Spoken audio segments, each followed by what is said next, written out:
Bismillahirrahmanirrahim. Assalamualaikum warahmatullahi wabarakatuh. Alhamdulillahirabbil alamin, nahmaduhu wa nasta'inuhu wa nastaghfiruhu wa na'udzu billahi min syururi anfusina wa min sayyiati a'malina. May yahdihillahu fala mudhillalah wa may yudlil fala hadiyalah. Wassalatu wassalamu ala Rasulillah wa ala alihi wa ashabihi wa man tabi'ahum bi ihsan ila yaumiddin. Amma ba'd.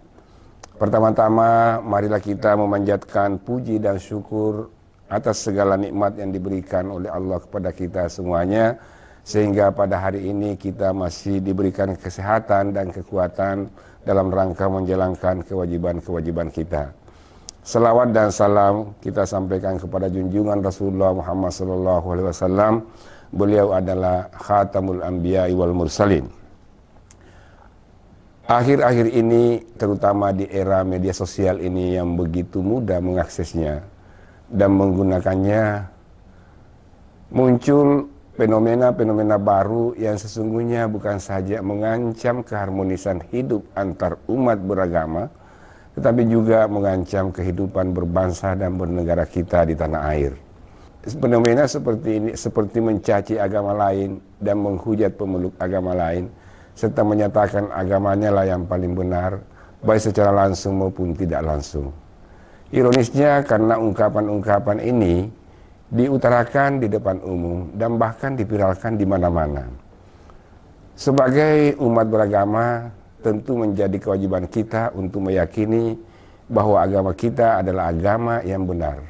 Karena tidak ada gunanya beragama jika kita tidak meyakini bahwa agama kita adalah tidak benar.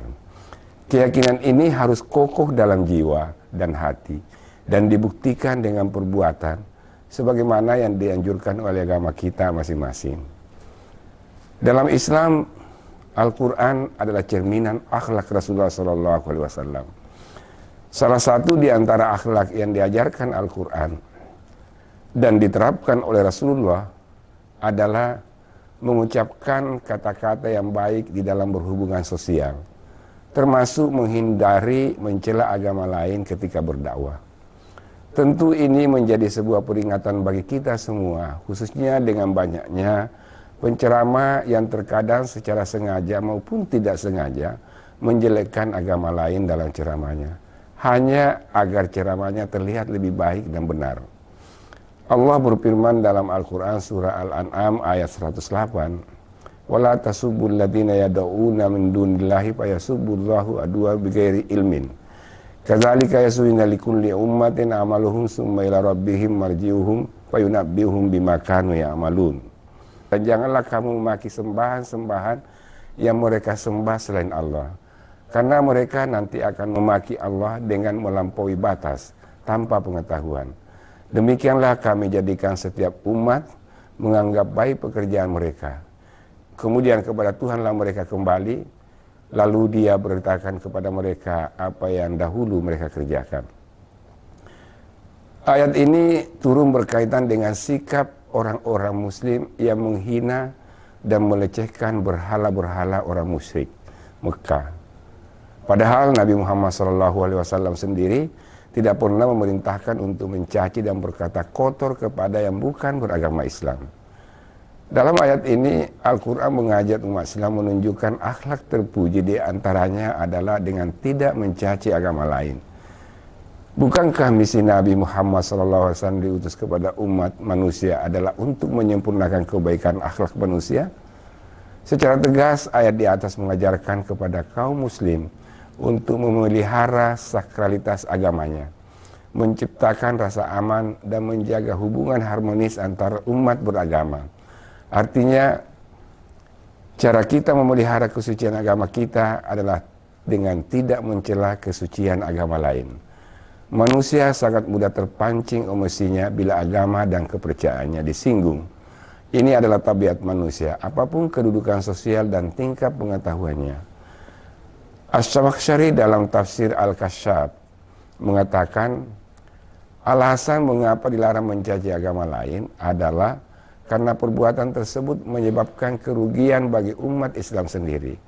Karena akhirnya mereka bisa membalas dengan mencaci simbol-simbol ibadah dalam agama Islam. Di ayat lain, Al-Quran juga melarang untuk merusak atau menghancurkan tempat-tempat ibadah, termasuk tempat ibadah non-muslim. Dalam Al-Quran, Allah Subhanahu wa Ta'ala berfirman, "Walau la adabullah nas ba'duhum bi ba'din lahuddimas sawami'un wa bay'un wa salawatun wa masjidun yuzkaru fiha ismullahi katsira wa liyansurannallah man yansuruhu innallaha laqawiyyun aziz." Dan sekiranya Allah tiada menolak keganasan sebagian manusia dengan sebagian yang lain, tentulah telah dirobohkan biara-biara Nasrani, gereja-gereja, rumah-rumah ibadah orang Yahudi, dan masjid-masjid yang di dalamnya banyak disebut nama Allah. Sesungguhnya Allah pasti menolong orang-orang yang menolong agamanya. Sesungguhnya Allah benar-benar maha kuat lagi maha perkasa. Setiap orang bebas memeluk agama yang diyakininya. Dan masing-masing umat beragama berhak untuk meyakini sakralitas dan kesucian simbol agamanya masing-masing. Tidak elok rasanya kita menghinakan simbol agama lain hanya untuk memastikan simbol agama kita lebih suci, lebih otentik, dan sebagainya.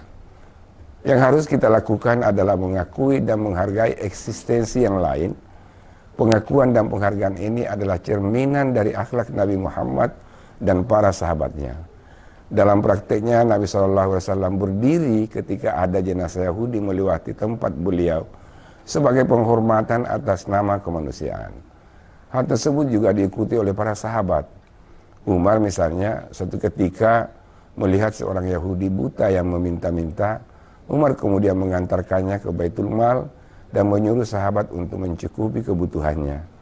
Contoh-contoh tersebut merupakan pengakuan dan penghormatan terhadap eksistensi agama lain. Perlu digarisbawahi, pengakuan dan penghormatan ini bukan berarti mengakui kebenaran ajaran agama tersebut.